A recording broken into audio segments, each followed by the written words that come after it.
Hey class, continuing in part two, the development and distribution of consumer products.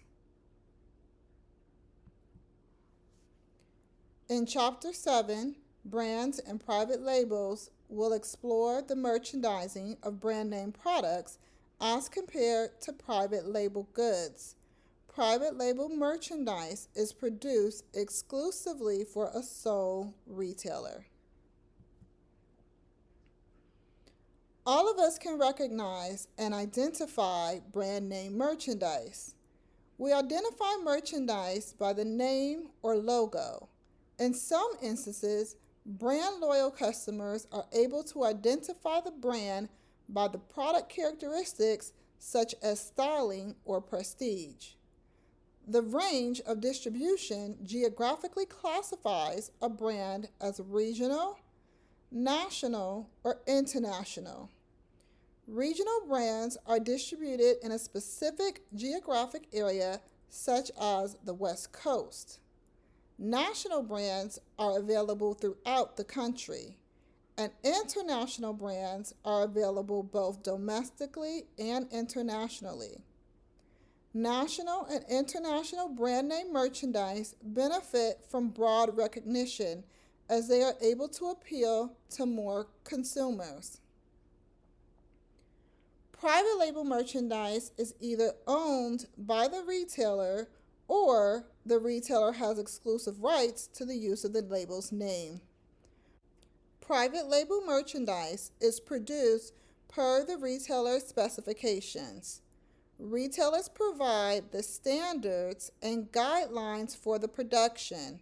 This includes the quality of materials, workmanship, styling, and cost. The same manufacturer that produces brand name merchandise will oftentimes also produce private label merchandise. Private labels offer department and specialty stores with an avenue to compete in pricing, as they are priced in the better range, but the quality of the merchandise is similar to that of brand name merchandise. A mix of national and private label merchandise can generally be found in department stores and full line discount retailers. How else are brands defined? Brands can also be defined by their customers. Brands evolve into mass market brands as a result of their popularity. The brands that we see in the department stores are typically mass market brands. Niche brands such as Lululemon target a specific consumer whose needs are not met by the traditional retailer or who are dissatisfied with the product assortment. Upscale department stores may use niche brands to differentiate themselves. Designer brands are those that carry the designer's brand name or the design company's name.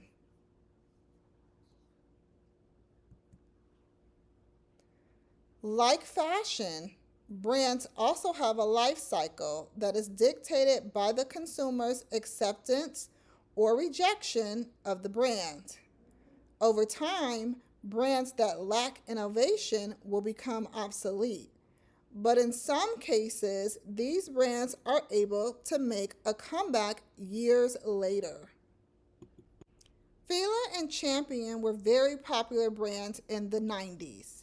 Eventually, their popularity faded. However, they are making a comeback. The same is true for Juicy Couture, which was really popular in the early 2000s.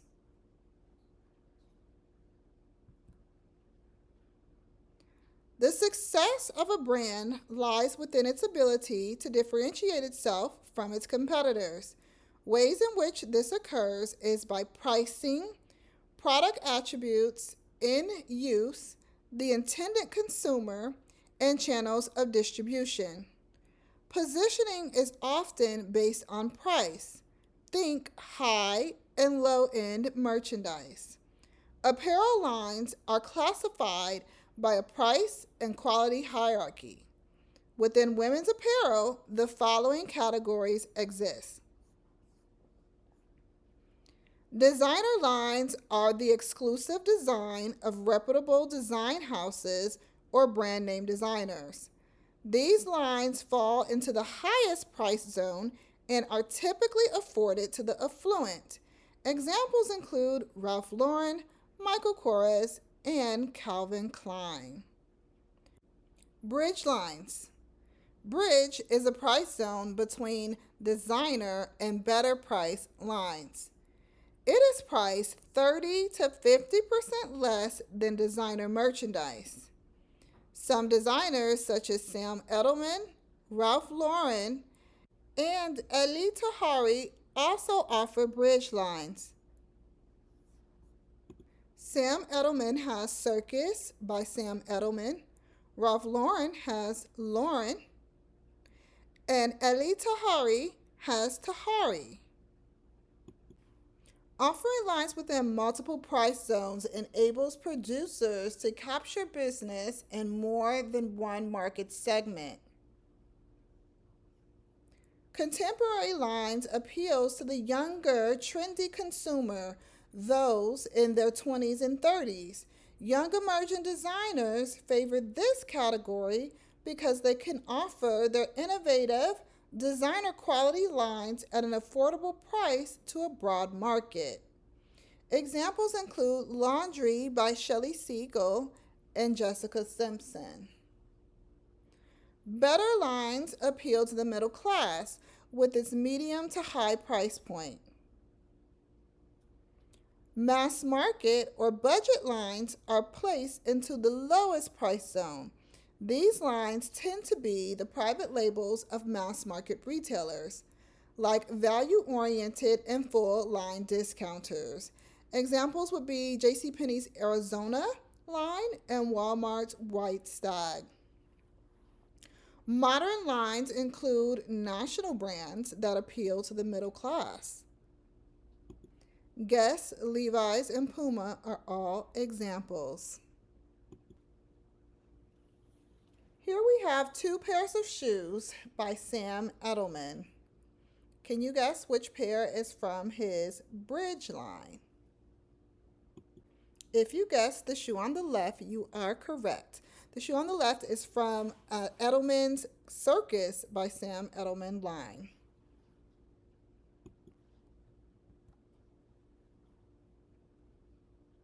Brand-driven purchases.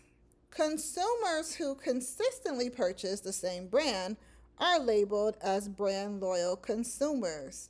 These consumers are often hesitant to purchase other brands, generally under the impression that the other brands are inferior.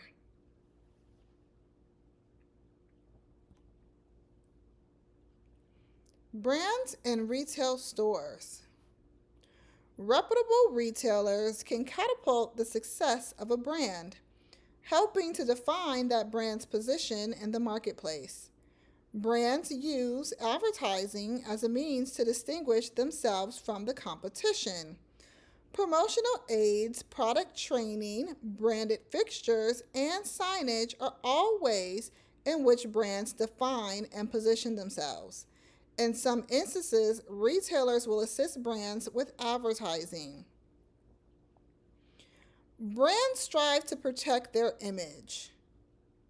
They aim to keep their brand from being improperly distributed, as this can jeopardize their brand's value. Above is an image of a Bloomingdale's store in New York City. You can see here how the section for Tory Burch is branded. You have the logo on the wall, the nice wood fixtures, and even the mannequins. It almost presents itself as a shop within a shop.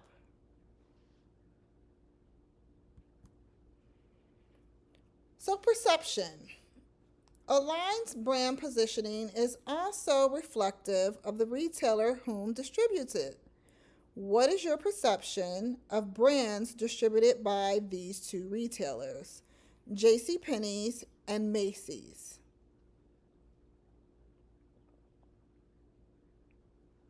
So for me, my perception is I equate JCPenney's to a lower quality budget lines of merchandise that they would carry, while I perceive Macy's to carry a better quality of merchandise and more designer labels.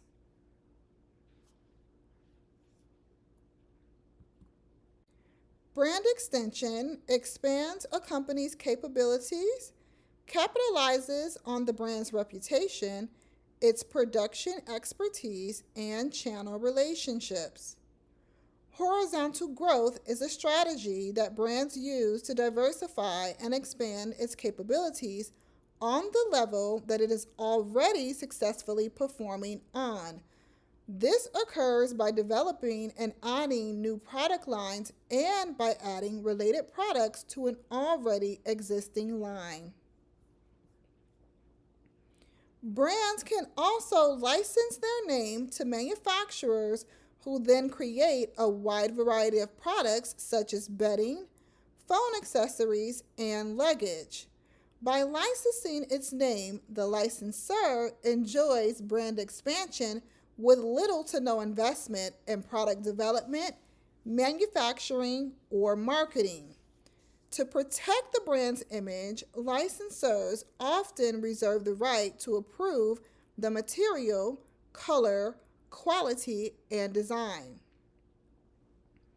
However, brands must be mindful of overextension and or moving too far away from its image to the degree that it no longer connects with its exclusive consumer.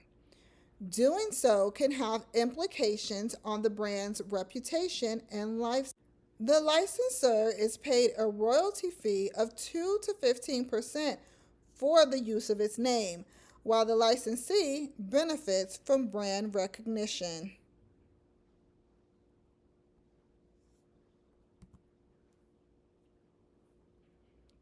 Private label positioning. The days of private labels being positioned as lower price lines are fading. Retailers are collaborating with designers to produce private labels which garner an upscale appeal.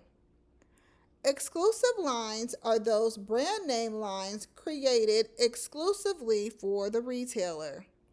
Exclusive lines tend to be variations of a designer's runway offerings with a simple tweak to the color or fabric.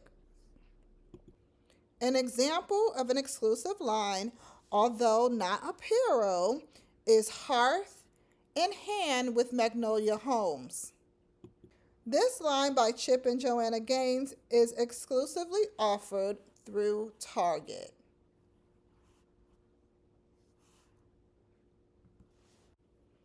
Let's close out this chapter by reviewing the pros and cons of private labels. Private labels are quite advantageous for retailers as they offer a larger profit margin due to the low wholesale costs and exclusivity. The lower wholesale cost allows retailers more flexibility when pricing merchandise to ensure competitiveness in the market.